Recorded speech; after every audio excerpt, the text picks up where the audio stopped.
when you look at how they play games, how they utilize their iPad, how they go into YouTube, they can actually spend a lot of time. Đây là ca Thì khúc khi mà mình thấy con của mình nó không có kiên nhẫn trong cái việc mà tạo lòng kiên nhẫn cho học tập con, á, cần phải có tuy một nhiên, nguyên tắc. nếu mà mình thấy được cái cách mà con của mình chơi game á, trong lúc nó chơi game nó rất là kiên trì, nó xem YouTube nó cũng rất là kiên trì xem. Correct? Okay, I look at you, I know that your smile is the correct thing. Okay, he also smile. Thì bây giờ tôi nhìn chị nè, tôi nhìn con trai của chị ngồi kia cười như vậy thì tôi thấy được cái vấn đề rồi. Okay, so what I did to my kids, whether it is the first one, the second one, or third one, I always negotiate with them.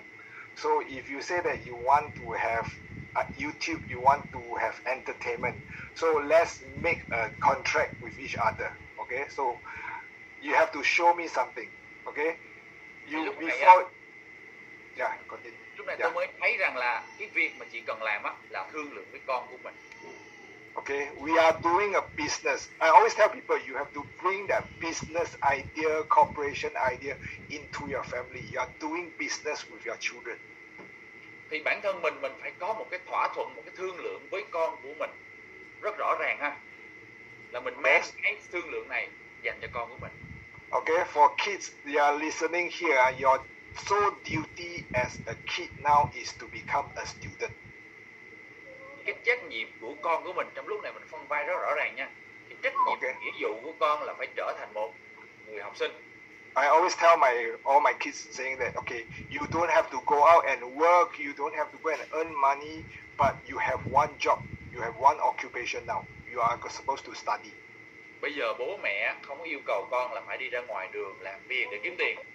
Nhưng bản thân con cũng có một cái công việc. Dạ thưa thầy, thầy Trương em cũng có thương lượng với con bảo là con học bài, ví dụ như em bảo là con chỉ cần làm bài tập tiếng Anh thì em có những cái trang làm bài tập tiếng Anh ở trên mạng á, dành cho cái bé lớp 4 thì khi mà con làm, nếu mà con đạt trên 7 điểm thì con có thể chơi, và con muốn có nghĩa là nếu 3 bài liên tục mà con đạt từ điểm 7 trở lên thì con sẽ được nghỉ ngơi, con sẽ được giải trí, con sẽ được làm cái điều mà con mong muốn. Và như vậy, nhưng mà bé từ từ, chị nói từ từ bình tĩnh, chị nói chậm thôi.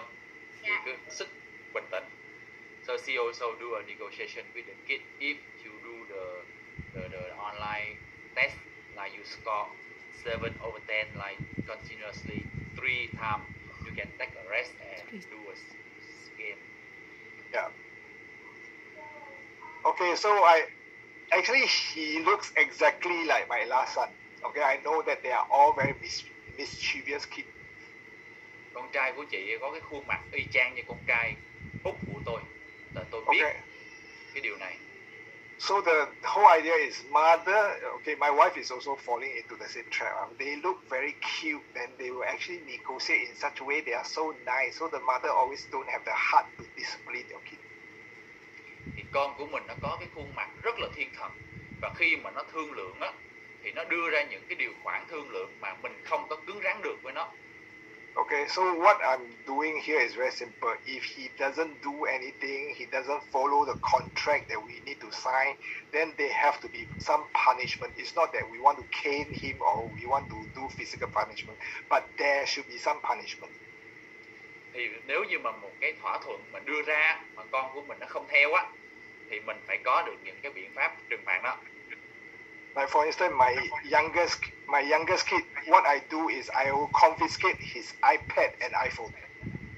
Thì nói với lại tôi đi, con của tôi á, con trai út của tôi á, nếu như không có theo cái thỏa thuận này á, thì tôi ngắt luôn cái việc mà thương lượng cái iPad luôn.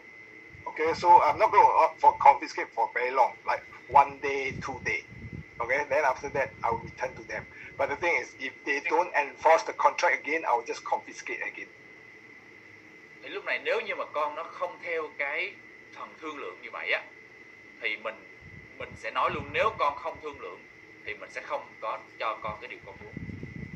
Okay, so the whole idea is you need to know what is he afraid of losing. Thì lúc này mình phải tìm ra cái điểm mà con nó sợ mất cái gì, mình lấy cái điều ra để mình thương lượng. Okay, so the negotiation has to be in such a way that there are something that will make him have this motivation to do something, do the work, then then he'll get the reward in the end. So the thing is, you need to have an appropriate punishment in such a way that he will actually know that it is very painful if he doesn't want to do his work. Cái mà mình đưa ra á, là cái kết quả mà con phải rất là mong muốn để con hướng tới. Okay, so don't have a lot of time to actually let you understand, but the thing is, one of the things that for kids, pain is one of the very powerful motivator in their life.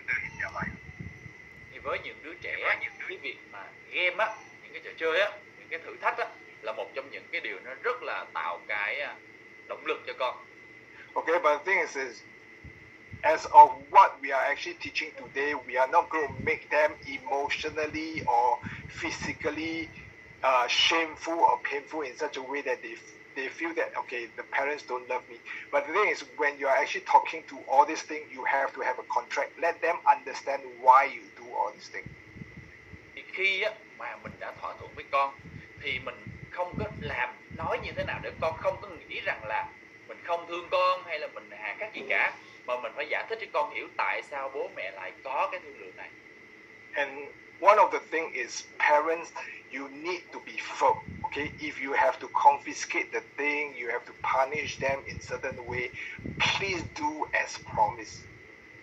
Và nói rằng là nếu như con á, mà không có học tập đúng để mà được chơi iPad, thì nếu con không học tập đúng thì mình phải giữ vững cái lập trường là mình không có đưa iPad cho con luôn. Mình phải giữ được cái điều này. Because what I look at here is very similar. The smile that you give me, the way that he's looking at me, he's always the one who escaped punishment. Thì lúc này tôi nhìn những cái nụ cười của chị á, là tôi cảm giác được chị là chị không có đủ cái việc là chị trừng phạt nếu con không đạt. Look at what he do to me. The way that he's actually laughing. Okay, basically he knows that he can escape from punishment. That's why he doesn't want to listen to you. Thì tôi nhìn thấy như vậy, nếu như mà mình không giữ cái điều này, thì con của mình nếu như mà nó không có giải quyết cái vấn đề, mà mình lại không giữ cái sự trừng phạt, nếu như con không đạt được cái đó, thì con nó sẽ không có sợ. Parents, you have to remember this thing. They are kids. They can be smarter than you. But the thing is, you are the one who reinforce the discipline in them because they are still kids. Bố mẹ phải biết được một điều rằng là con của mình á, có thể nó thông minh hơn mình, nhưng bản thân mình phải tạo ra những cái kỷ luật để con nó đi theo. Okay, so the whole idea is always character based. Do as you promise, then your kids will have integrity. If you do not do as promised, when they grow up, they will be also like you. Don't do things as promised. Vì khi mà mình đã đưa ra cái thỏa thuận rồi mà mình không có làm cái thỏa thuận đó, thì con của mình á, nó sẽ biết được nó có thể dễ dàng phá vỡ những cái nguyên tắc, thì nó dần dần nó sẽ nó không trở thành người có uy tín. Thì sau này trong cuộc sống á, nó cứ nghĩ là thương lượng với ai thì có thể dễ dàng bẻ mất đi cái điều đã thương lượng. Okay, I understand some of you is listening to this and some of them say, where can I find time to sit down with him to do all these things? So if you cannot do something, then you have to ask for help. Thì lúc này á, mình bắt đầu, nếu như mình thương lượng con mà chưa được á, là phải tìm cái sự giúp đỡ. Okay, so basically is, I want to introduce this idea again. Now I'm saying that you come to Thao Vang platform, you are very privileged. You are not going to only educate yourself, but also your kids get to educate themselves by actually joining Thao Vang platform. Thì ở đây các bạn biết được rất rõ một điều rằng là khi mà các bạn đã đến với Táo Vàng rồi, thì không chỉ riêng các bạn được đào tạo giáo dục, mà con của các bạn cũng được cái điều đó luôn. Okay, some of the way that he's doing certain thing is because he has no influence over, like there is no other friends that's influencing him like that. But the thing is that if you put him into a better environment, like Thao Vang is a very better environment, he will learn and actually unconsciously catch all these things so that he will become a better person. Và một cái nữa rằng là khi mà các bạn đã ở đây rồi á, thì các bạn hãy đưa con mình vô các hoạt động trong tổ chức của Táo Vàng. Và khi đó con của bạn nó có cái sự tương tác với các bạn ở đây, và ngoài bản thân mình ra còn được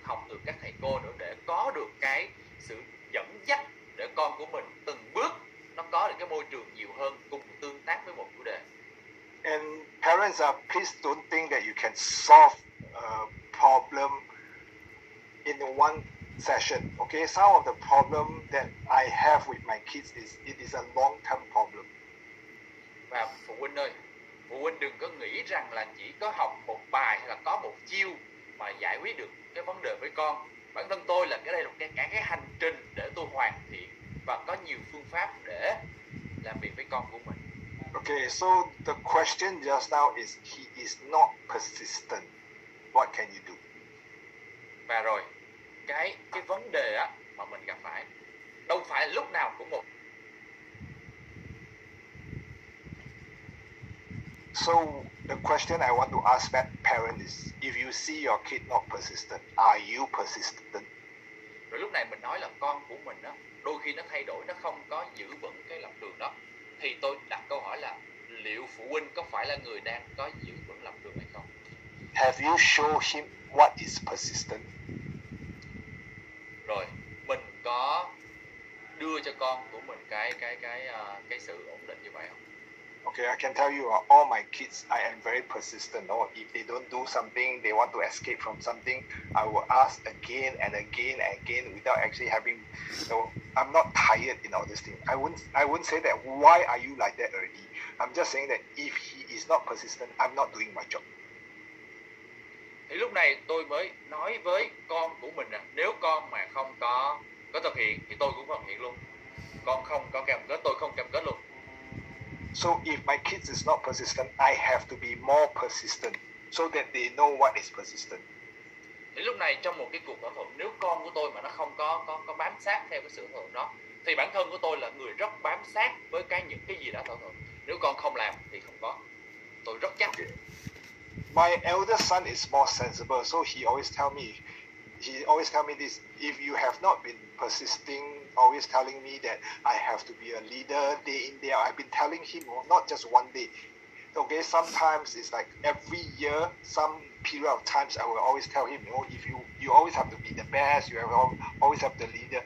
It's a continuous thing that I'm actually reminding him again and again and again. Và để mà tôi nói cho con tôi nó có được kết quả như là tôi hằng mong ước á, thì bản thân tôi nha, tôi phải nhắc đi nhắc lại cái việc là con làm cái việc gì, con phải trở thành người xuất sắc nhất. Là cái điều này tôi lặp đi lặp lại rất là nhiều lần. Okay, so you just realize that if the parent is that persistent, the children will get that persistent in their head. Nếu như á, mà một người phụ huynh á, mà là người giữ vững được cái lập trường, thì con của mình nó cũng sẽ giữ vững được lập trường. Being a persistent thing is very easy. It's just that a lot of people just feel that, okay, I don't want to spend so much effort. But the thing is, if you are a parent, okay, you have a kid, you have to spend that type of effort. Thì có là nhiều người họ mới nói rằng là tôi là người không có muốn làm mấy cái điều đó, nó mất công quá. Nếu bản thân mình mà mình nói cái điều đó mất công thì mình cũng sẽ không giải quyết được vấn đề đâu. Okay, and parents, please be assured that there's a lot of coaches and trainers around in Thao Vang to help you whenever you have this type of problem. So when you join us, you are not alone fighting this battle. Thì khi mà các bạn đã ở trong cộng đồng của Tháo Vàng rồi, các bạn có rất là nhiều nhà đào tạo, có rất là nhiều phụ huynh, thì các bạn sẽ không có cô đơn đâu. Okay, I'm not saying that parents you've got to fight this battle alone. That's why I'm saying I join a lot of training, a lot of courses to make myself better. But the thing is, you guys have Thao Vang. You don't have to go a lot of places to hunt the best quality trainer for you. We have the best quality trainer for you. Thì lúc này á, tôi mới thấy được là ở trong cộng đồng của Tháo Vàng đã có rất là nhiều nhà đào tạo ở đây để đồng hành giúp cho các bạn cái vấn đề này. Okay, Mr. Folk is very good.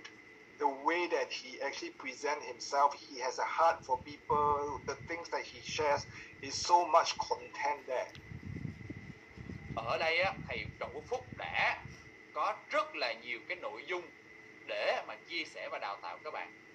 Okay, even Miss Chow itself, she actually very busy day in day out. She's actually having a lot of thinking about how does she want to train the people better. Thì ở đây có rất là nhiều nhà đào tạo dành rất là nhiều thời gian và tâm huyết để giúp cho các bạn đạt được cái mục tiêu của các bạn. And also, CEO, he actually is very hardworking and actually making connections so that Tao Vang can reach a lot more people. So the thing is like, you know that you are in a very, very positive and powerful environment for you to grow. Thì ở đây á là anh CEO cùng với đội ngũ đã dành rất là nhiều thời gian và công sức để hướng dẫn, đào tạo và tạo ra rất là nhiều cái chương trình. So you see, before we tell you to become better parents, you also see us as role model. We are not just telling you something, but things as someone who teach you, to train you, we have to be a role model to actually tell you that we have been through this before and we are actually teaching this by example. Ở đây chúng tôi những cái gì mà chúng tôi làm, những cái gì mà chúng tôi đào tạo là chúng tôi có cái hình mẫu để giúp cho các anh chị giải quyết vấn đề này bằng cái hình mẫu cụ thể rõ ràng. Okay, so I hope that I actually has answered certain part of the question about how do you actually help your kids to have persistency. Thì bản thân tôi á, qua cái việc mà tương tác này, tôi cũng sẽ giúp cho các bạn trong cái việc là giải quyết cái vấn đề này một cách rất là kỹ và rất là giữ vững cái lập trường của mình trong quá trình mà thương lượng với con. Okay, so thank you. Rồi, xin cảm ơn chị. Okay, so do we still have